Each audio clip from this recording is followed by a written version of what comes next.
Hi there, me again. Now this cycle ride takes you into the Yorkshire Wolds. So it takes you into East Yorkshire, and parts of it might be in North Yorkshire as well, but it's definitely Yorkshire Wolds country, and it is a spectacular ride, but there are quite a few hills. Yeah, this ride is 33 miles long. It's a circular ride, and the elevation gain is about 2,466 feet according to my Strava app. So it's quite a hilly ride. There's a few challenging hills, but it's a great one for getting rid of the cobwebs, and the views are absolutely spectacular. You really feel as though you're on top of the world. It is just amazing and well worth the climb.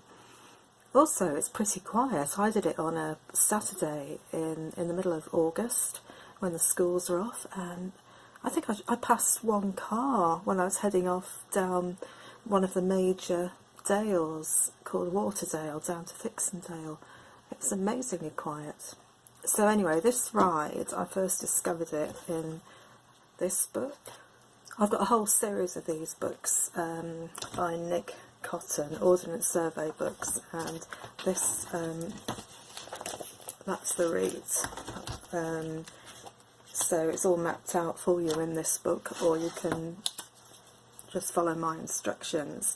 It's a bit complicated if you want to look it up on the maps. It's actually on 3 maps. We've got the Malton and Pickering Market Wheaton, that one, and it even dips into the Scarborough map. So maybe better to map it out on your Strava app and then follow the routes. So yeah, I'm going to show you in a minute where it goes in more detail. At the end of this video, you'll be able to click through to the link to the video that I took of this ride when I did it a few weeks ago on a beautiful sunny August day on a Saturday. So if you keep watching to the end of the video, at the bottom of the screen you'll see a link that you can click through to the cycle ride to get a flavour for it. Ride starts from Barton-le-Willows. You can't see the "le" behind there, but it's just off the A64. If you're coming up from York is down here. It's a turning just after the Indian restaurant, which is about there. So you park at Barton-le-Willows, and it's quite easy going warm up along here. Then you're heading off here, which takes you past the entrance to Howsham Hall, which I think is about there. So you're going all along here. You're following signs to Levening, which is there. So you're going all along here, to Levening, where there is quite a steep hill here. I mean, I haven't actually cycled this in one go. I nearly did, very nearly, but just got to the top and thought, ugh, let's push it for the last bit. So I'm ashamed to say that's what I did. So it's a bit of a hill there, and then there's a crossroads here, and this is the start, round about here, of the most fantastic picturesque ride. You're virtually freewheeling all the way down to Thixendale. This is called Waterdale, and it's typical Yorkshire Wolds, dry-bottomed dale, even though it's called Waterdale. I know. So you come eventually into Thixendale village, where you go straight through, and at the T-junction at the end you're turning left, and you're heading up another tiny little lane through a dale. Very quiet little lane, not much traffic, until you get to, there's a kind of triangle of grass here in the road, and you're turning left here. There's a gate here to a footpath into another dale, but you'll know that this is the right road because it's the one that goes steeply uphill, and yes, I'm afraid there's a bit of a climb here. I did it all in one last time for the first time, but it is a climb. And then just a bit further around about here, there's a car park which is for Warren Percy Medieval Village, which is somewhere down here. It's an abandoned medieval village, and it's still got some of the buildings, especially the church, the village church. You could actually start the walk here actually and start in the car park and then go and have a look at the village. Actually, I think it must be here where I've marked it, because this is a copy of the actual ride that I did earlier in the month. So cycling up here, it's like being on top of the world. It is really high up, it's gorgeous. You come here to a T-junction with the B road where you turn left, and it's not that busy, it's really not.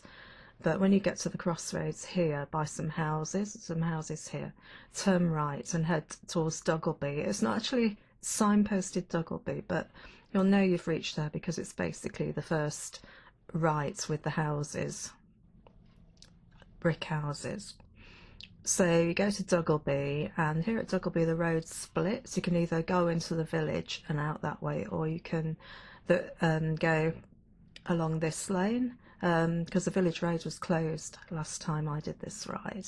But any which way, you end up at this, which looks like a crossroads, but it's a bit of a tricky junction because the main road is the B road. So these two lanes come in as giveaways. Anyway, you're heading up here, which again is uphill, but you get the most amazing views, and you really do feel like you're on top of the world. And you just trundle along, admiring the views, until you get to this T-junction where you turn left and you're heading down to Settrington, which is there. There's a little bit of a climb, but then mainly it's a long, easy descent. It gets quite steep around about here, and you're not going into Settringham itself. At the road junction, if you here T-junction, take a left and then take a first right, which goes past, there's a quarry here which is quite well hidden, doesn't spoil things. Carry on until you get to this B road where just over you cross the B road, and this is a bridle path, which means that you can cut off going into Norton-on-Derwent, which is there. So it's not bad, and it's not too long for you to push your bike through if you'd rather not cycle. There's a stables here, and this bit's not too bad because it's the road from the stables to this road. And when you get here, you're turning right and then first left. There's various houses here. It's a little villagey type place, and then you're just going along here and you're following signs. It's signposted national cycle route. I can't remember which one offhand. So you just follow the signs, and it eventually takes you down to Kirkham Priory, which is really, really beautiful. This is a lovely part because you've got the priory here, the ruined priory. You've got an old packhorse bridge over the River Derwent, which is quite wide at this point, and then you cross the main railway line to Scarborough. And if you're lucky, you might see a steam train passing. It might be the day the Scarborough Spa Express goes along there, which would be a most amazing photograph. There's a little signal box as well, which pretty as a picture. And then you go uphill. This is quite a big climb, just this. It's a short, sharp climb. And then at the top, there's a crossroads where you turn left, heading past Cram.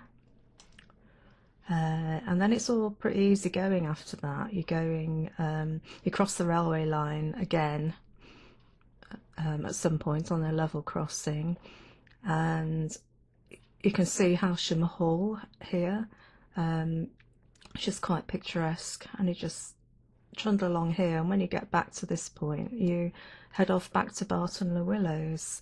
So from about here back to here is a really good cool down, pretty easy going. And so there you have it. This is number 2 in my recommended cycle rides for if you're coming on holiday with your bike to North Yorkshire.